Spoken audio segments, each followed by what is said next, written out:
যাকে সারা দিয়ে আপনারা এসছেন। আজকে আমরা আপনাদের দেখেছি।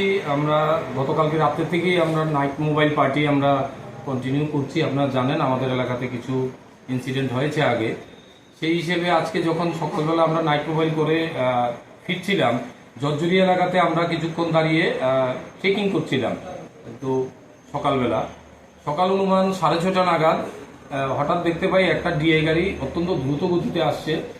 সেটাকে আমরা যখন সিগন্যাল দিই সেটা দাঁড়ায়নি, 100 মিটার 200 মিটার আগে চলে গেছে। তখন আমরা দুটো গাড়ির পিছন ধাওয়া করে গাড়িটা আমরা ডিটেইন করেছি। তো গাড়িটাকে তল্লাশি করে দেখতে পাই এর মধ্যে প্রচুর কাপড়ের বান্ডেল আছে, নতুন কাপড় বান্ডেল আছে। তখন আমরা ড্রাইভার এবং গাড়ি সহ আমরা থানায় এখান থেকে নিয়ে আসি। এগুলা সার্চ করার পর আমরা দেখতে পাই যে গাড়িতে মোট 30টা বান্ডেল, সুতি দিয়ে গোছানো 30টা বান্ডেল কাপড় শাড়ি আছে, যেগুলা খোলার পর দেখতে পাই।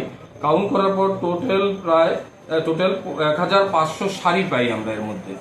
তো এটা একটা গাড়ি, ডিআই গাড়ি যেটা আপনারা দেখতে পেয়েছেন, TR071873 বুলেরো পিক আপ গাড়ি।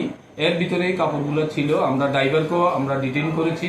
আমরা কাপড় এবং গাড়িগুলো সিজ করে একটা ইনভেস্টিগেশন শুরু করেছি এবং এর কাপড়গুলোর বাজার মূল্য অনুমান 5 লাখ টাকা হবে। তো আমরা এটা সিজার করে ইনকোয়ারি শুরু করেছি। চালকের নাম কি? চালকের নাম হয়েছে রুবেল হোসেন, তার বাড়ি কালাপানিয়া, সোনামুড়া। কোনখান থেকে আইতে লাগছিল গাড়িটা? গাড়িটা সোনামুড়া থেকে এসে এটা ঋষিমুখের দিকে যাচ্ছিল।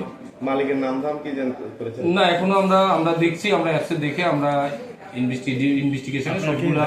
আপনার কি ধারণা এটা বাংলাদেশের পাচারের উদ্দেশ্যে নিয়ে যাওয়া হচ্ছিল? হ্যাঁ, আমার মনে হয় যেহেতু আপনারা জানেন আমাদের বিলোনিয়া থানা সীমান্তবর্তী এলাকা বেশি, তো মনে হচ্ছে এই কাপড়গুলা হয়তো বাংলাদেশে পাচার উদ্দেশ্যেই আনা হয়েছিল।